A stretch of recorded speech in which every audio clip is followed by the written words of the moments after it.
আমি ঘর কোনো একটা মেয়ে, ঘরের মধ্যে থেকে চার দেওয়ালের মধ্যে থেকে নিজের জায়গাটুকুকে সুন্দর করে গুছিয়ে রাখতে বা বলতে পারেন নিজের সংসারকে সাজিয়ে গুছিয়ে পরিপাটি করে রাখতে, এক কথায় যাকে গুছিয়ে সংসার করতে খুবই ভালোবাসি।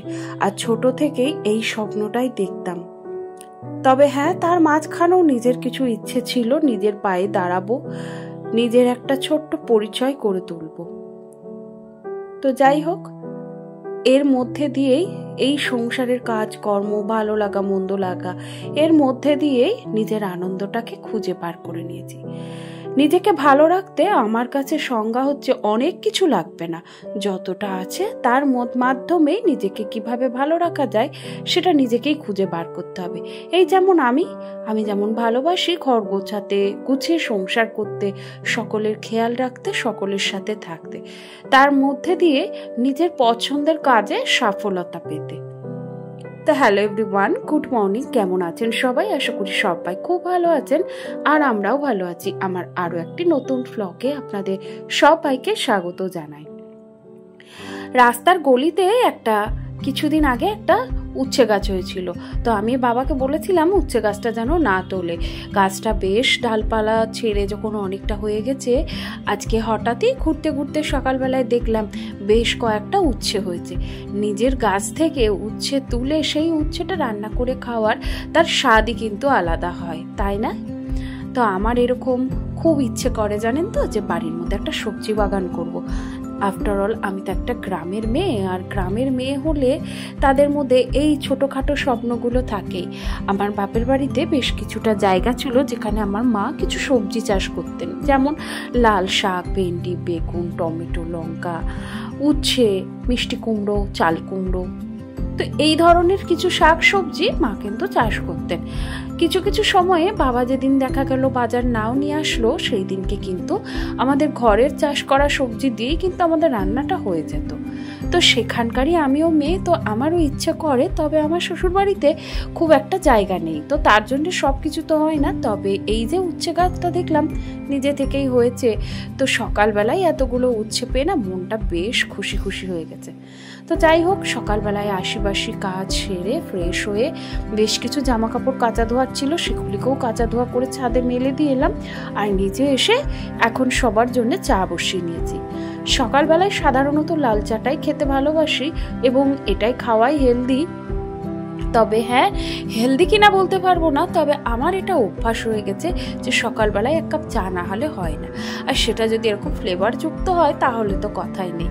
তবে আদা হোক বা তেজপাতা হোক, এই ধরনের দিয়ে বা লবঙ্গ এই টাইপের দিয়ে চা খেতে বেশ ভালো লাগে।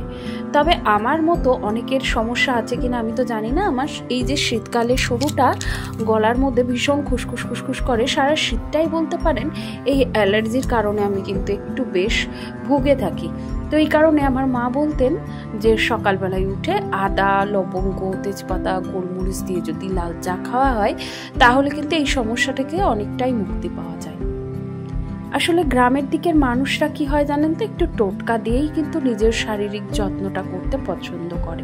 তো আমাদেরও মা ছোটবেলা থেকে এই সমস্ত ওপরেই বিশ্বাস রেখেছে, তো তার ওপর থেকেই আমারও বেশ বিশ্বাস রয়েছে। আমিও আমার মেয়েকে ছোটবেলা থেকে এই ধরনের টোটকা অ্যাপ্লাই করেছি। তারপরে যখন দেখতাম যে না হলো না, তখন কিন্তু ডাক্তারখানায় নিয়ে যেতাম। আর এই তো কথা বলতে বলতেই আমার এখানে কিন্তু ঘরের কাজগুলো অনেকটাই গিয়ে ফেললাম।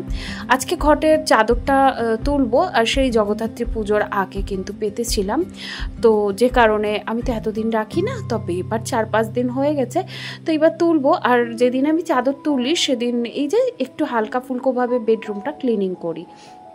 আমার বেডরুমের এই দুটো জানলার গ্রিলগুলো খোলা হয়েছে, তো সেই নেটটা খুলে কিন্তু গ্রিলগুলো ঘষে ভাই কিন্তু রং করে দিচ্ছে। আমার ঘরটা গত বছর রং হয়েছিল, তবে গ্রিলগুলো রং হয়নি।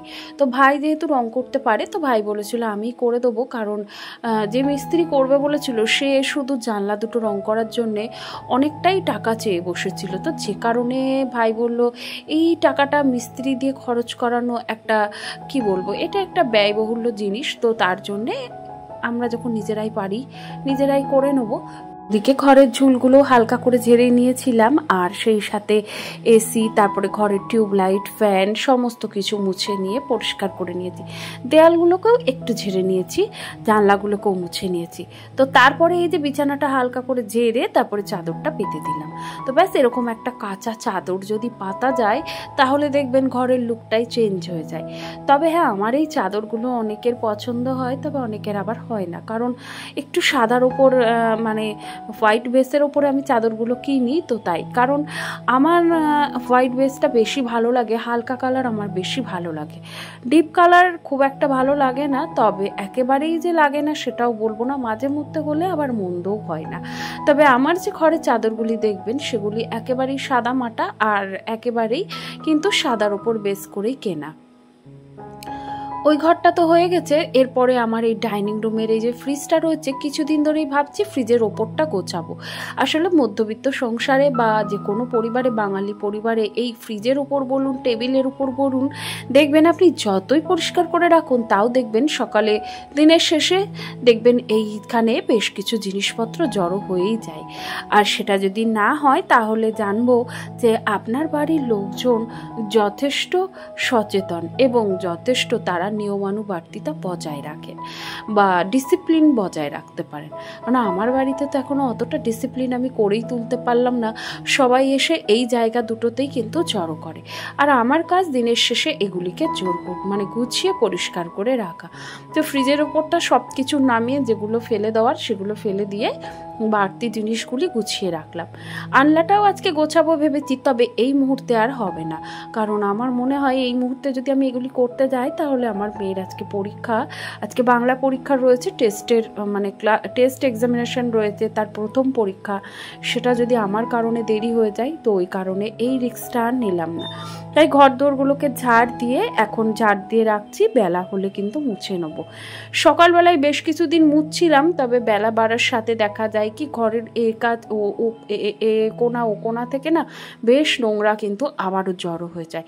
তো তাই জন্য আমি সকাল সকাল আর এই কাজটা করি না, এখন ঝাড় দিয়েই রাখি। তবে সকালবেলায় ওই এক নাতা বুলিয়ে নিই নর্মালি, তাছাড়া কিন্তু সেভাবে যে খুব ভালো করে মুছি সেটা নয়।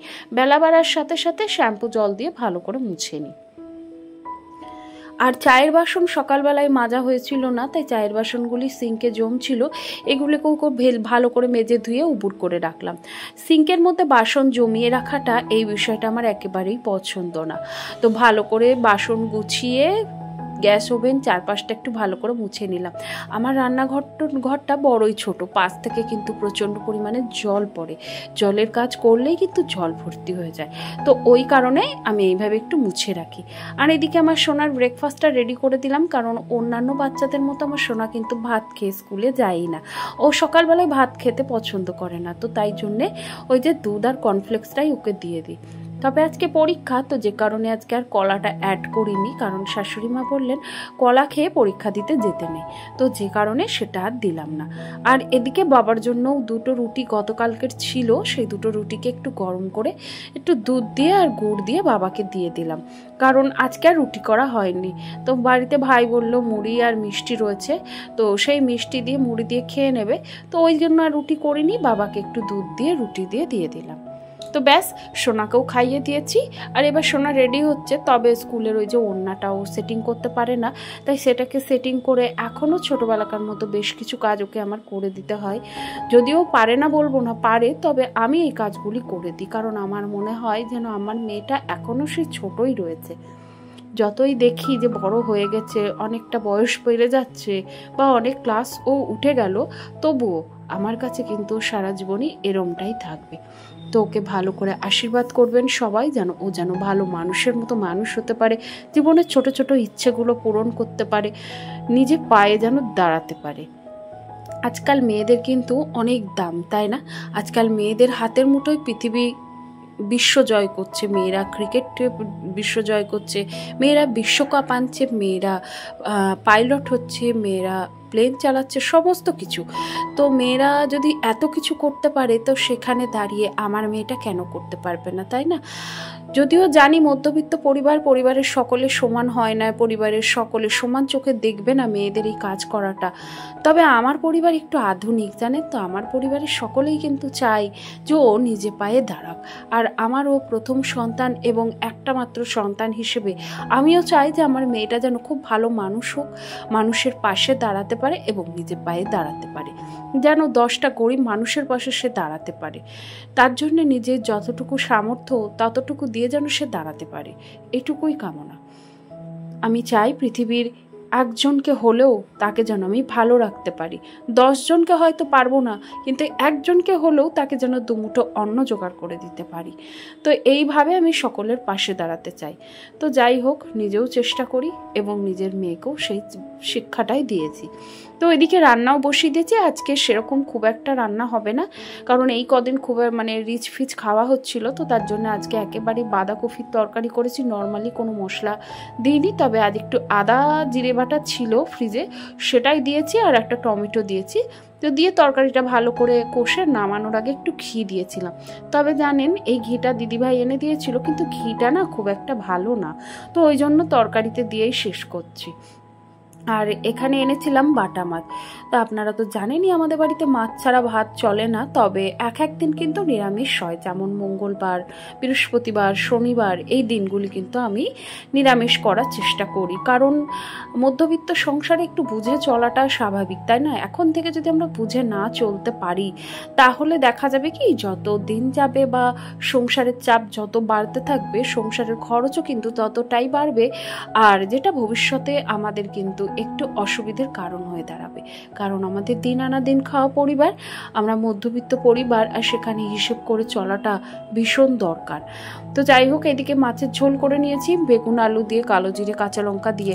ভেবেছিলাম অন্যরকম করে করব, তারপরে ভাবলাম যে আমাদের বাড়ির লোক তো পরিবর্তন পছন্দ করে না, যদি মাছের ঝোলে কোনো পরিবর্তন দেখে তারা যদি না খায়, তো যে কারণে ডিসিশন চেঞ্জ করে আবারও সেই বেগুন আলুর ঝোল করলাম। আর এদিকে রান্না হয়ে গেছে, গ্যাস ওভেন কাউন্টার টপ সব কিছু গুছিয়ে নিয়েছি। তো চলুন দেখি রান্না করেছি। এখানে রয়েছে ঝিঙে চেচকি, আর রয়েছে বাঁধাকপির তরকারি, আর সাথে রয়েছে এই যে পাতলা করে আলু বেগুন দিয়ে মাছের ঝোল। যে মাছটা আমার বাড়ির সকলের খুব প্রিয়, তবে আমার অতটাও পছন্দের নয়।